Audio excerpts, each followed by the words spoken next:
Olá pessoal, sejam todos e todas bem-vindos ao canal Filosofia da Psique e vamos começar já este vídeo fazendo um alerta. Então, algo importante de estar mencionando, este vídeo ele não tem nenhuma intenção ofensiva, então eu jamais viria aqui gravar um vídeo para o canal com o intuito de ofender um grupo de pessoas. Porém, a temática que vai ser trabalhada nele pode ser ofensiva para algumas pessoas. Então, o título já é sugestivo. E se você tem algum tipo de problema, não tem muita tolerância a críticas religiosas, a questionamentos sobre a existência de Deus, a questões relacionadas à religião, é um direito seu, você tem suas crenças, eu respeito o seu direito de acreditar e espero ter o meu direito de debater essa crença respeitado. Então, caso você costume se ofender com esse tipo de conteúdo, basta clicar aqui embaixo no nome do nosso canal ou no ícone, você vai ser direcionado para o canal onde a gente tem mais de 400 vídeos, literalmente são mais de 400 vídeos atualmente, em diversas áreas da filosofia e da psicologia, e onde a maioria deles não fala nada a respeito de religião ou de Deus. Então, esse vídeo especificamente nós vamos estar trabalhando com conteúdo que é apresentado por Sigmund Freud em duas de suas obras, e é um conteúdo, como eu mencionei, que pode ser incômodo para alguns públicos. Então não precisa deixar mensagem ofensiva, não precisa fazer polêmica em cima do que não tem que ser polêmico. Não gosta desse tipo de conteúdo, está sendo alertado do conteúdo que vai encontrar por diante.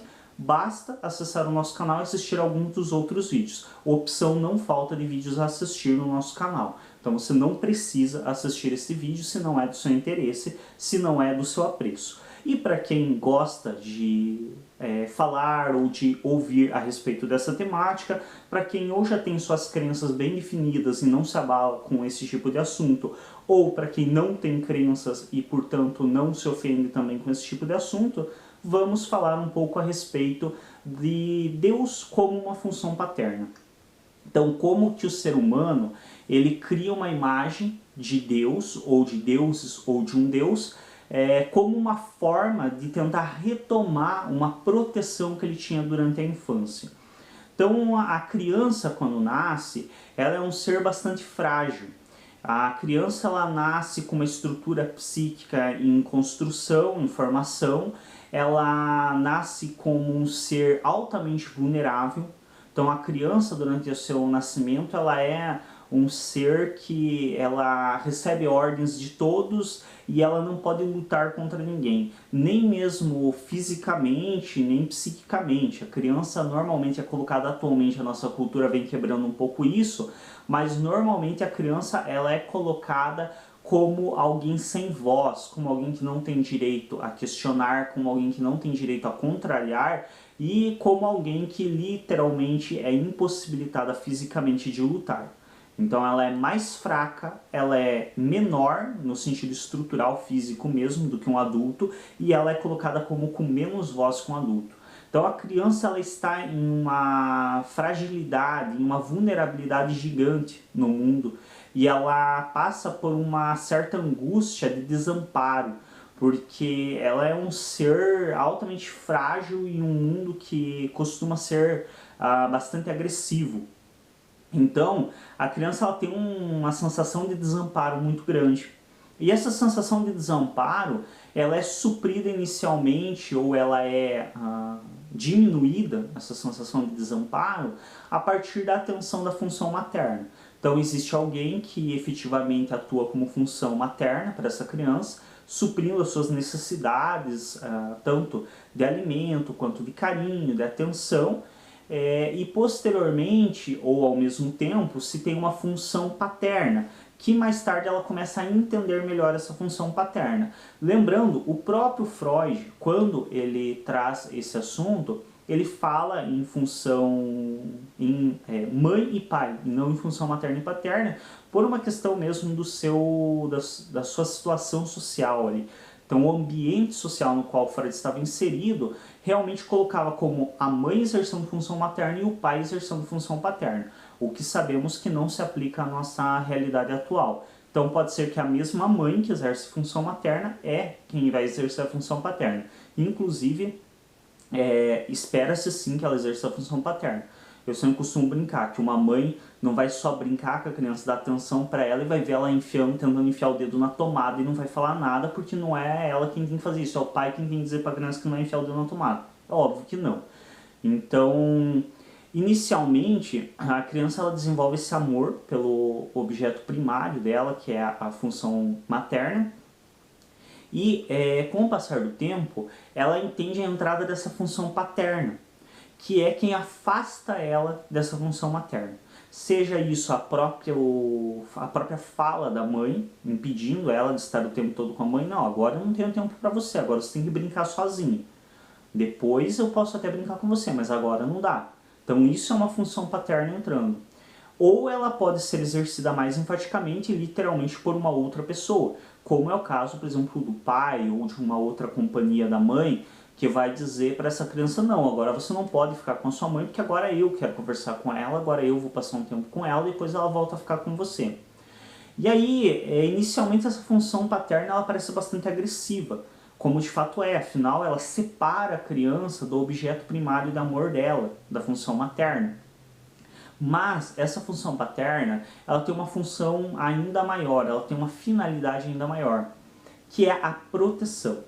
Então a proteção que inicialmente é fornecida pela função materna, a criança começa a perceber que a função paterna, se ela é capaz de tirar essa função materna da criança, ela pode ser entendida como algo mais poderoso do que a própria função materna. Então a criança ela começa a entender que a função paterna ela tem um poder que talvez se sobreponha ao poder da função materna. E isso, se for exercido pela mesma pessoa, estamos falando de duas faces do mesmo sujeito. Ou seja, a mesma mãe que dá atenção e carinho, a criança entende que no momento em que ela está limitando essa criança, que ela está dizendo não, não faça isso, não, não pode, esse ato de função paterna se sobrepõe ao ato de que ela está brincando, dando carinho, atenção. Então a função paterna acaba sendo percebida pela criança como algo mais forte, mais poderoso do que a própria função materna. Sendo assim, ela vê nessa função paterna um símbolo de proteção. Então uma criança tão frágil, tão vulnerável em um mundo tão agressivo, ela percebe nessa função paterna um grande símbolo de proteção.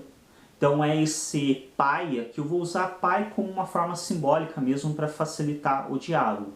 Lembrando que pode ser exercido pela própria mãe, pode ser exercido por qualquer uma função paterna. Mas esse pai, que ao mesmo tempo diz para ela, não, você não pode ficar com a tua mãe agora porque sou eu quem quero ficar com ela, também é o pai que tem a capacidade de dizer para uma pessoa de fora, não, você não vai chegar perto do meu filho, você não vai fazer mal para ele, porque eu não vou permitir. Então essa força dessa função paterna dá para a criança uma sensação maior de proteção em um mundo onde ela está muito vulnerável, onde ela está muito suscetível a vários aspectos negativos. Só que, com o passar do tempo, conforme essa criança vai crescendo, conforme essa criança vai se desenvolvendo, essa função paterna vai perdendo o seu poder, vai perdendo a sua eficácia. Então essa função paterna, culturalmente se mantém um respeito por ela, então espera-se que a maioria dos adultos respeitem seu pai, sua mãe, dentro da nossa cultura, mas a maioria de nós, depois de adultos, não costuma ser mais tão submisso ao pai ou à mãe. Então não se costuma ter tanta... Às vezes até você, por uma questão de carinho, por uma questão de não querer conflito, você até diz pro teu pai, tá bom, eu faço, mas não faz. Por quê? Porque essa função paterna já não é mais tão evidente para você. Ela não é uma coisa mais tão poderosa na tua vida. Ela se faz presente por outros meios. E aí é que entra a questão. Então, quando nós crescemos e começamos a perceber, por exemplo, que quem exerceu essa função paterna inicialmente, que seria um pai ou uma mãe, ou um cuidador da criança, ele tem suas falhas. Então a criança começa a perceber que nem tudo que os pais disseram era verdade. Afinal, os bebês não vêm da cegonha. Afinal, não era o Papai Noel que deixava o presente embaixo da árvore de Natal. Então a criança ela começa a perceber que esses pais ou esses cuidadores são falhos. eles mentem, eles não são aquela imagem idolatrada inicial que ela construiu. Eles são fracos em vários aspectos. Então, por exemplo, a criança, quando ela se desenvolve, ela começa a tomar ciência do mundo, ela percebe, por exemplo, que o seu pai e a sua mãe têm medo de perder o emprego. Ela percebe que o seu pai e a sua mãe têm, às vezes, um certo receio também de magoar certas pessoas. Ela percebe que o seu pai e a sua mãe, muitas vezes, têm medo de um assalto, têm medo da criminalidade. Então ela percebe que esse pai, essa mãe, quem exercia essa função paterna em relação a ela inicialmente, é fraco em vários aspectos. Então ela vê uma impotência em quem anteriormente foi para ela um símbolo de poder, um símbolo, ao mesmo tempo, um símbolo relativamente cruel, porque a impedia, a limitava de várias coisas, mas também um grande símbolo de proteção. Alguém que era capaz de protegê-la de tudo. Então aquela velha visão que se coloca da função paterna como super-herói, né? Então o pai, a mãe, visto como um super-herói. Isso começa a cair. Muitas vezes não conscientemente, então por mais que a pessoa diga conscientemente, não, meu pai, minha mãe é para mim, é meu herói, diz, talvez até seja no aspecto de admiração pelo que foi feito por essa pessoa, mas inconscientemente ela já não tem aquela mesma visão de proteção, ela já não tem mais aquela mesma visão de estar totalmente invulnerável perto do pai e da mãe. Então é muito engraçado se ver crianças brincando, às vezes ela te provoca e ela corre para perto do pai e da mãe. E você vê na criança que a partir do momento que ela corre e ela se agarra ao pai ou à mãe, a sensação dela de proteção é total, porque ela olha para você como se ela estivesse completamente segura, como se fosse impossível de você fazer qualquer coisa com ela estando ali perto do pai e da mãe. Então essa sensação de segurança se perde pelos motivos mencionados anteriormente. Porque você percebe que teu pai e tua mãe também têm medos, também são seres humanos falhos, também mentem. Então se perde essa visão da função paterna como algo idealizado, como algo a te proteger de tudo. Ainda mais quando vemos situações como, por exemplo, questões climáticas, questões da natureza que se impõem. Então você vê, por exemplo, que tua função paterna tem medo de temporal. Você vê que, por exemplo, em um terremoto, tua função paterna não pode fazer nada em relação a isso. E aí, nessa fase adulta, que o ser humano retoma uma parte desse desamparo. Então aqui a gente entra com O Futuro de uma Ilusão, do Freud, de 1927. Ele trata um pouco em Toque em Tabu, mas esse aspecto é mais no Futuro de uma Ilusão, onde o Freud fala justamente a respeito dessa sensação de desamparo na vida adulta. Então, quando o ser humano cresce e toma conta de que percebe, toma ciência de que essa função paterna não dá conta de protegê-lo, porque ele está num mundo onde a natureza se manifesta, onde, por exemplo, existe a questão da morte, que está totalmente fora do domínio da função paterna, e é uma coisa que também é emblemática, porque quando o sujeito percebe que a sua função paterna teme a morte, além dele também desenvolver o medo pela morte, que anteriormente não tinha, a criança dificilmente ela tem medo da morte, da própria morte, ela muitas vezes tem medo que o pai, que a mãe morra, mas ela própria não tem medo da morte. Para ela a morte é quase inconcebível nos primeiros anos de vida. A partir do momento que ela percebe que a função paterna tem medo dessa morte, ela passa também a temer pela vida ou pela possibilidade de morte, e esse temor não pode ser amparado pela função paterna, porque essa função também teme, essa função tem o mesmo medo dela. Então ela passa a ter os mesmos medos dessa função paterna. E é aí que entra a necessidade que o ser humano adquire de algo maior que seja capaz de proteger quando a função paterna não dá mais conta de proteger. Então, quando esse pai, essa mãe que o criou, não dá mais conta de protegê-lo contra questões da natureza, a questão da própria morte, eu preciso de algo que me proteja disso. E é aqui que entra a necessidade da criação de um Deus, ou de deuses. Deuses que venham como uma forma de retomar aquela sensação de proteção da infância. Então essa mesma sensação que a criança tem ao te provocar e correr para pegar na mão do pai e da mãe ou se esconder atrás do pai e da mãe, como se ali ela fosse completamente indestrutível, como se fosse impossível de qualquer um atingir ela ali, essa mesma sensação ela quer retomar isso. E aí ela se utiliza para isso da imagem de Deus. Entendemos aqui que em um momento inicial, quando se criou inicialmente essa imagem de Deus, foi com essa finalidade. E hoje nós apenas revivemos isso. Mas inicialmente, em algum período da história, que não é possível determinar com exatidão a data, o ser humano se sentiu desamparado na fase adulta, diante da não compreensão, por exemplo, de catástrofes climáticas. Então, por exemplo, o ser humano estava lá na sua tribo, em períodos primitivos, e caía um raio no meio da tribo e matava pessoas. E ele não tinha como explicar o que era isso que caía do céu ou que subia da terra, essa grande força de luz que matava pessoas, que ateava fogo nas coisas. Ele não tinha como explicar por que do nada caíam grandes pedras do céu que acabavam ferindo ele, pedras de gelo. Por que por exemplo, a terra tremia? Eram coisas que estavam para além da compreensão do homem em um período primitivo, ou do ser humano em um período primitivo.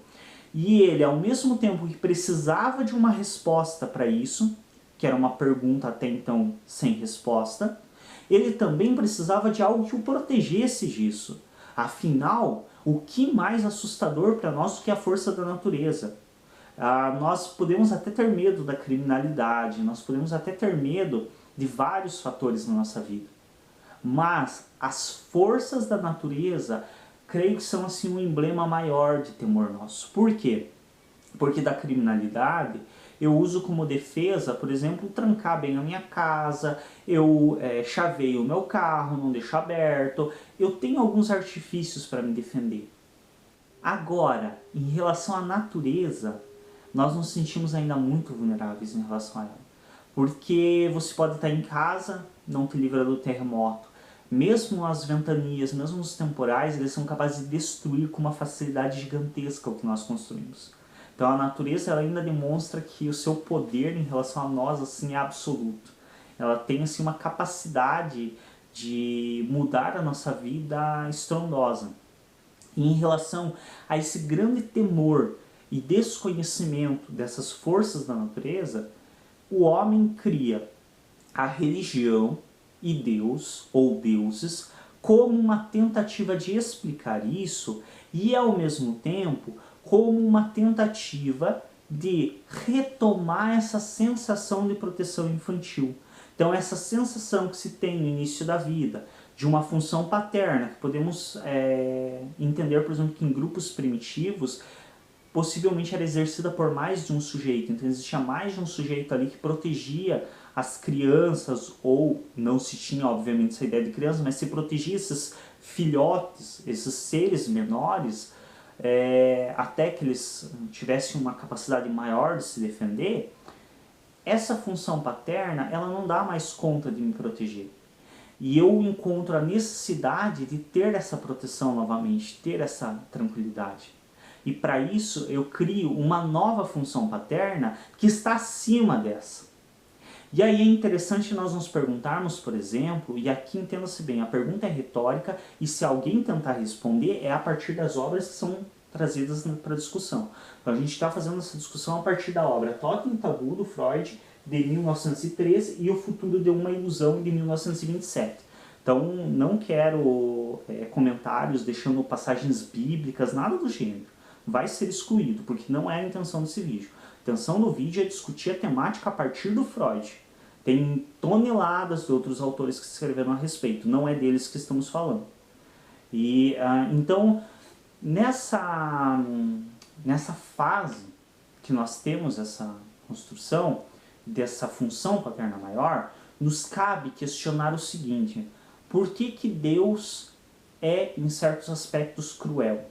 E isso nós temos toda a história religiosa nos demonstrando isso.